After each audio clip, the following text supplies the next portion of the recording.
Hi, it's Bob Summers with the Recognized Expert Marketing Show. Now, if you're trying to position yourself as an authority in your field, and you know that one of the very best ways to do that is through permission-based email marketing, I have accumulated a list of 39 questions I wish I'd had asked myself before I got started. We had a lot of false starts with software and ideas and what we wanted to accomplish before we finally figured this out. Now, if you can answer these 39 questions, you're going to find that your email marketing campaign will jump off to a flying start. If you discover within these 39 questions that something isn't right, you're going to know that when you look for software to do it yourself or you look for a service company to do it on your behalf. So you can also find all of these questions at recognizedexpert.com. If you go to the forums section right here, let's take a look here, under the targeted email marketing, you're going to find a forum that we've put together which is entitled Permission-Based Email Marketing, 39 Questions You Must Ask Yourself. So let's look at these questions together, and I'm just going to kind of read those to you and think about them as we go along there. Why do you want to create an email list? Number one.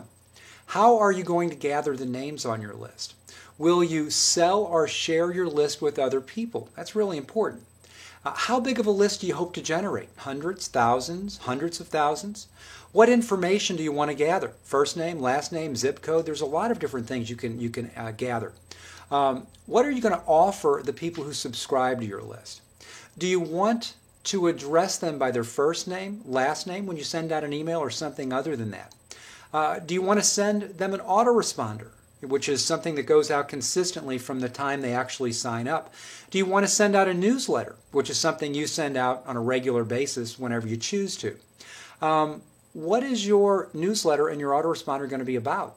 Who's going to write it for you? How often are you going to send it to people? You need to know these questions. And by the way, there's nothing that says once a day is too much or once a year is too little. It's based on whether or not the quality of the content is good content that people want. Do you want to own and host the software, or do you want to hire an email marketing vendor to do it for you? If you're interested, you can check out the email marketing vendors we suggest, and there's 3 that most of the big-time internet marketers tend to use. Are you capable of hosting and managing the list on your own?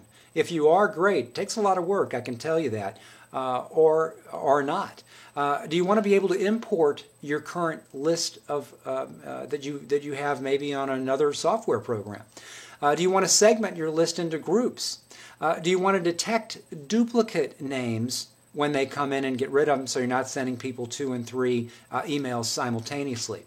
Do you want to require what's called opt-in or double opt-in, where people actually have to go to your site and say, I really want this? I encourage you to do that. Do you want to send images in your email? Do you want to add hyperlinks in your email, little links that people can click on? Think about that. Do you want to create and send plain text or HTML? And there's pros and cons to doing both. Do you need access to an HTML template? Do you want to be able to tailor the HTML template to your own needs? Do you want to send surveys to people? And this is becoming more common and it's quite interesting, and some software programs allow you to do that. Do you want to schedule your mailings? Write them all at one time and have them scheduled over the course of time. Do you want to be able to test to see how spammy your email is before you send it out? And the answer to that is yes, you definitely want to, because there's a lot of things that I would have never considered as spam that will hinder your email from getting through to people, even if they've opted in for your service. Do you want to create an email alias? Do you want to be able to measure the amount of emails that were sent? Do you want to be able to measure how many were delivered and how many were undeliverable? Do you want to be able to measure the bounce rate? Do you want to be able to deliver the open rate? Do you want to be able to deliver the conversion rate? How many people actually, purchased something or went to a link that you wanted them to go to? Do you want to be able to detect if the email was forwarded? Now, this is a cool thing. If you ask for people to read it and forward it, would you like to know how many times that's been done? Do you want to detect if a link was clicked? And do you want to detect which links were clicked if you send more than one link in your email? Do you want to be able to see who is unsubscribed? Well, that's kind of an interesting thing, because when people unsubscribe from my list, they're just saying I'm not interested in your information anymore. For me, it hurts my feelings, and sometimes I think maybe I don't want to see it, but you do. Do you need support from the email service provider if you choose to purchase software? And how well do you know this stuff? Do you need the service provider to train you and your staff?